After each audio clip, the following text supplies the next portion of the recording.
l'expérience de Oswald Avery, Colin MacLeod et MacLean McCarthy au niveau des années 40. Donc nous avons la souche S morte, broyée par le chauffage. Donc on ajoute l'ADNase qui consiste à une lise des ADN et après on ajoute des aires vivantes. Donc le résultat, après on l'injecte à une souris. Le résultat, c'est que la souris est vivante. De l'autre côté, on ajoute aux S mortes broyées des protéases qui consistent à la lise des protéines. Après, on ajoute des aires vivantes. On l'injecte à la souris. Le résultat, c'est que la souris est morte. Donc, elle contient des S vivantes.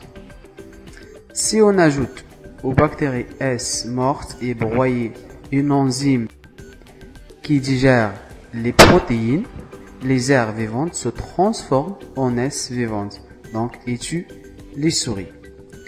Si on ajoute une enzyme qui digère l'ADN, la transformation ne se produit pas et les souris demeurent en vie. Donc Avery démontra également que l'ADN purifié extrait des bactéries de type S était suffisant pour induire la transformation des aires en S. Donc c'est l'ADN qui est responsable de la transformation des souches R en souches S. La conclusion s'imposait, c'est bien l'ADN et non pas les protéines qui provoquent la transformation des R en S. L'expérience de Hershey et Chase, quel composant viral, que ce soit acide nucléique ou protéine, pénètre la cellule pour servir de plan pour la reproduction virale? Le virus bactériophage T2 sur des bactéries cultivées sur un milieu riche en soufre radioactif. Les protéines virales formées sont alors marquées radioactivement. Deuxièmement, virus bactériophage T2 sur des bactéries cultivées sur un milieu riche en phosphate radioactif, on marque distinctement les acides nucléiques viraux. Donc, bactériophage T2 avec des protéines, voici donc ce sont des protéines et ça c'est de l'ADN. La reproduction du phage T2. Donc, comme vous savez très bien, lors de la reproduction des virus, elle utilise la machinerie de la bactérie pour sa reproduction. Donc, il s'installe premièrement à la surface de la bactérie, puis il injecte son ADN. Cet ADN-là, elle subit l'expression, donc la traduction de l'ADN viral pour avoir la formation de nouveaux virus. Puis, vous pouvez voir ici la formation de plusieurs virus qui ressemblent, donc qui sont identiques au virus de départ. Donc c'est la même chose, ensemble de démonstration finale, de manière irréfutable que l'ADN est bien le support de l'hérédité et ce n'est pas les protéines. Donc c'est l'ADN qui constitue le facteur transformant de Griffith. Donc c'est un résultat confirmé par les expériences de Hershey et Chase en 1952. La conclusion s'imposait, c'est bien l'ADN qui se transmet de génération en génération et qui porte l'information génétique. Donc, on retient que l'ADN découvert en 1869 par Frederick Michel, c'est une substance contenue dans le noyau des cellules et ce n'est pas au niveau du cytoplasme. Donc ça concernant les cellules eucaryotiques. Elle est toujours associée à des protéines. Donc il est difficile de séparer l'ADN des protéines qui y sont associées. L'ADN et les protéines qui y sont associées forment de petits bâtonnets visibles lorsque la cellule se reproduit. Donc, se forme de chromosomes. Donc, les chromosomes qui sont le support de l'information génétique. Donc, ici, voici la structure de l'ADN. Phoebus-Levin, fin des années 20. L'ADN, c'est un ensemble d'un sucre, base azotée, plus phosphate. Théorie de la tétranucléotide. Donc, l'ADN est un polymère de nucléotides. Donc, une base azotée, un sucre et un phosphate. Donc, le nucléotide consiste l'unité de base de l'ADN. Donc, base azotée, sucre, désoxyribose et un groupement phosphate. Un nucléotide est une molécule formée de 3 parties. Une base azotée. Les bases azotées sont des molécules organiques formées d'un ou deux cycles ou alternent des atomes de carbone et d'azote. Un sucre à 5 carbones qu'on appelle le désoxyribose. Le désoxyribose est un pentose, donc 5 carbones. Il a une forme semblable à celle du ribose, C5H10O5. La seule différence, c'est que le désoxyribose a un groupement OH au moins. D'où son nom, donc désoxy, donc il n'y a pas d'un OH au niveau du carbone 2. Un groupement phosphate. Donc il y a 4 sortes de bases azotées: l'adénine, la thymine, la cytosine et la guanine. Donc voici la structure chimique des bases azotées. On appelle l'adénine et la guanine et sont dérivés de la purine. La thymine et la cytosine dérivés de la pyrimidine. Donc l'adénine et la guanine s'appellent des bases puriques et la thymine et la cytosine des bases pyrimidiques. Donc 4 sortes de nucléotides: adénine, thymine, cytosine et la guanine. Donc voici leur structure chimique. Les nucléotides peuvent se lier les uns aux autres par leur sucre, désoxyribose. Donc voici le sucre. Donc ils sont liés par leur sucre et leur groupement phosphate. Donc le sucre et groupement phosphate. Donc voici le premier nucléotide avec la base cytosine, le deuxième nucléotide avec la base adénine, le troisième avec la base thymine, ainsi de suite. Donc le phosphate libre est relié au carbone 5' du désoxyribose, l'extrémité 5'. Le carbone 3' du désoxyribose est libre. Donc il est libre. Il est là. Donc il est libre. En 1930, des physico-chimistes suisses démontrent par analyse au microscope électronique que l'ADN est un polymère de 2 nanomètres d'épaisseur.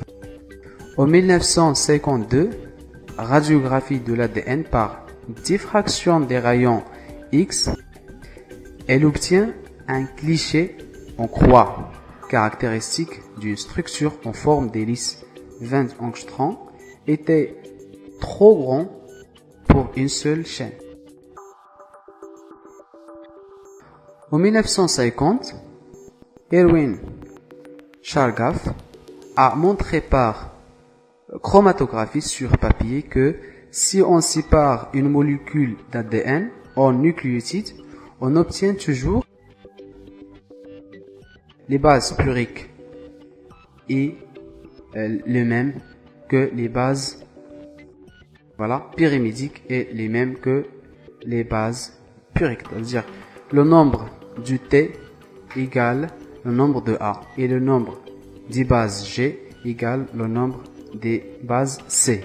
C'est-à-dire il y a une relation entre la thymine et l'adénine et aussi entre la guanine et la cytosine. Il peut y avoir plus de AT que de CG ou l'inverse. Ça varie selon les espèces. Mais il y a toujours autant de A que de T et de C que de G. L'ADN n'est pas un polymère monotone. Donc l'hypothèse du Crick et Watson, A peut s'apparier avec T et C peut s'apparier avec G. Donc vous avez l'appareillement, on peut observer ici l'appareillement de l'adénine avec thymine et il y a ici deux liaisons hydrogènes. Par contre, entre la guanine et la cytosine, il y a 3 liaisons hydrogènes.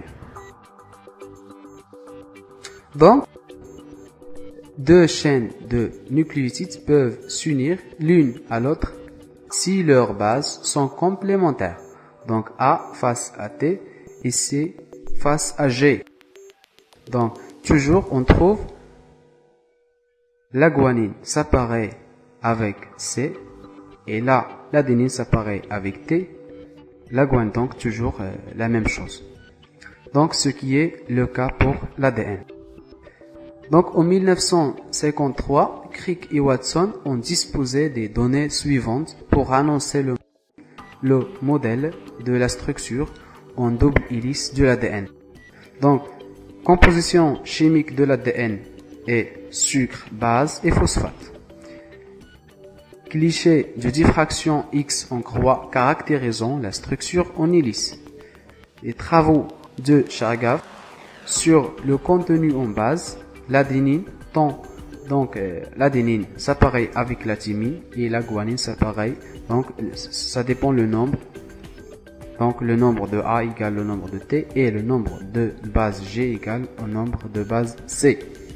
Les travaux en microscopie électronique montrant que le diamètre de l'ADN est de 20 angstroms, suggérant que cette molécule comportait deux chaînes. Du fait des angles particuliers entre les liaisons reliant les nucléotides, la double chaîne de nucléotides prend une forme de double hélice. Donc, la molécule d'ADN est formée de deux brins de nucléotides. Donc, voilà, le premier brin et le deuxième. Ces deux brins ont trois propriétés essentielles. La première, c'est l'antiparallèle. La deuxième, la complémentarité. La troisième, sont illiquidos. L'orientation entre les liaisons donne une structure en forme de double hélice. Donc, le premier brin et le deuxième brin.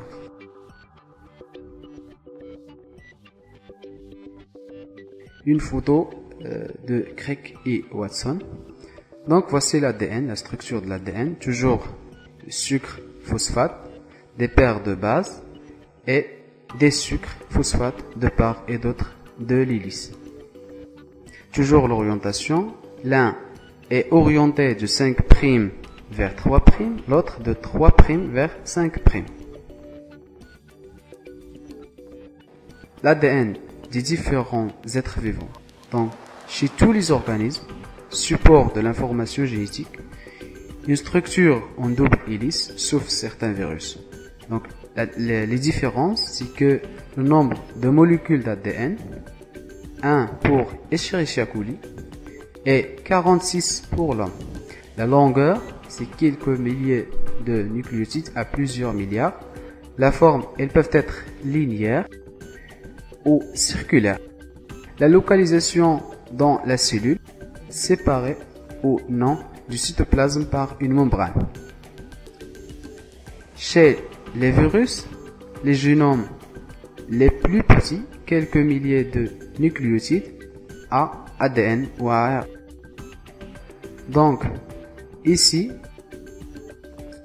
une courte région de la double hélice d'ADN, donc à peu près 2 nanomètres, donc c'est de l'ADN double hélice, et sont enrôlés sur les protéines qu'on appelle des histons.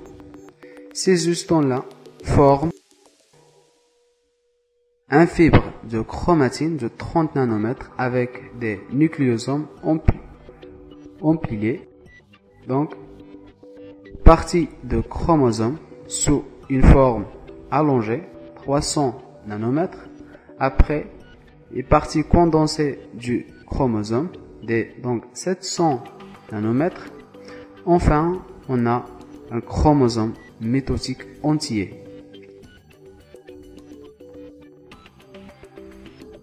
Le résultat, c'est chaque molécule d'ADN a été impactée dans un chromosome métotique 50 000 fois plus court que la molécule déroulée.